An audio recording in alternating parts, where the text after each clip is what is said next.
welcome to YouCat Adventures, and I'm your host, Michael Giannotti.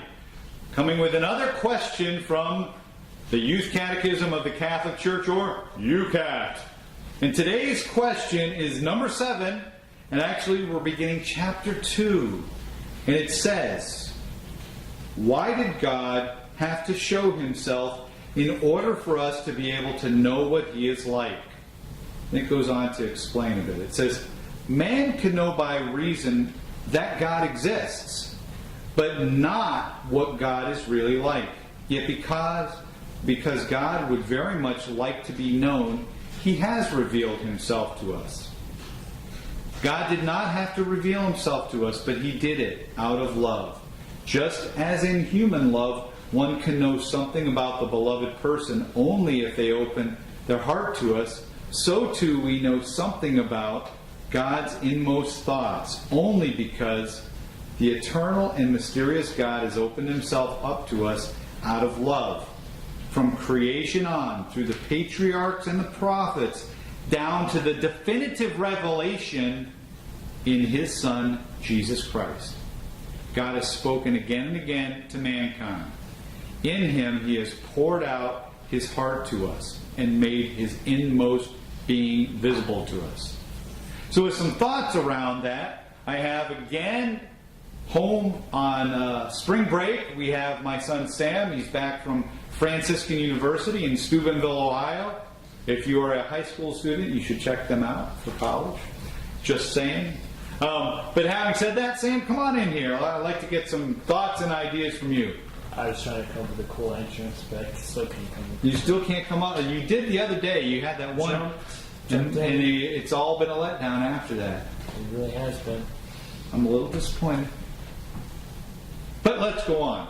Let's ask the question. The shame. All right, so today's question. Why did God have to show himself in order for us to be able to know what he is like? Why? Okay. Let me put it to you straight. You're going to put it to me straight. Right in there. Words you can understand. Okay? Okay.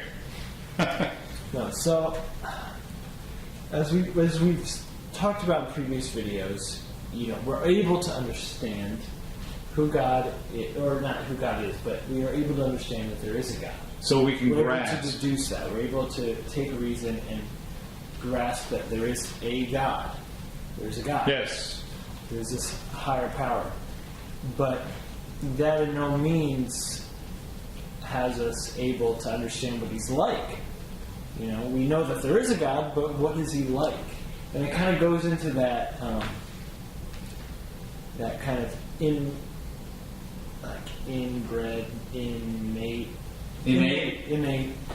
question that we all have in us. What is the meaning of life? Right.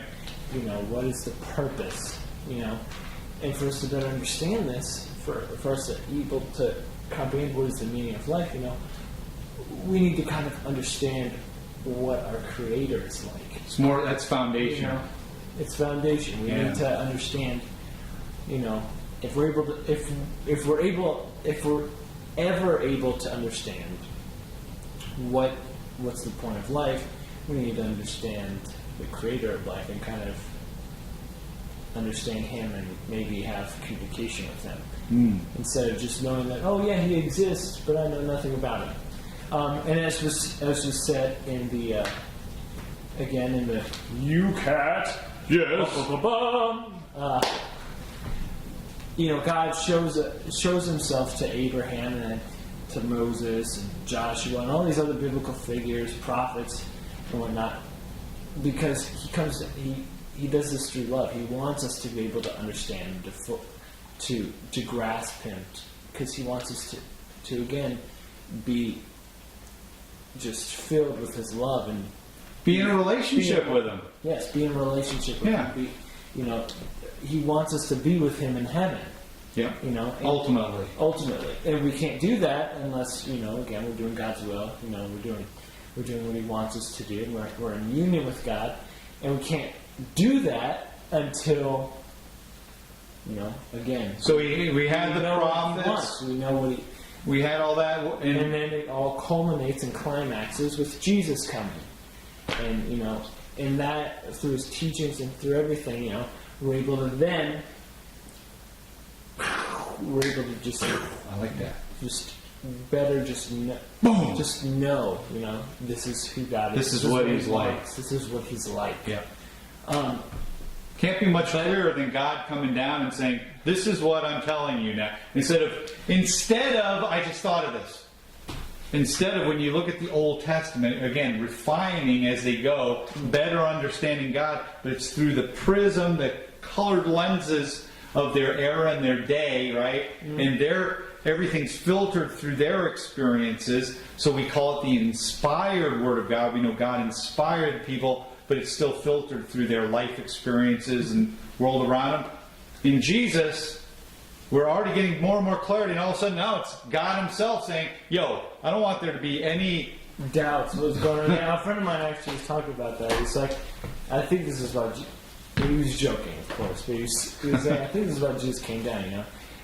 Because if you look at the Bible, like the Old Testament's like this thick, and then like the New Testament's just like this. little. It's like tiny in comparison. And he's like, you know, the reason for that is God. He's telling his people, okay, I want you to do this, I want you to do that. You know, hey, like he's trying to get them to just understand what he's trying to say, and it takes so long. They're like me, they're thickheads. And God's just getting angry, and he's like, God the Father's just sitting there, he's like, And finally, Jesus is like, "Yo, Dad, just calm down. You know, I'll go tell him what's up." And then he comes down, and you know, then we know. And we know. He tells us.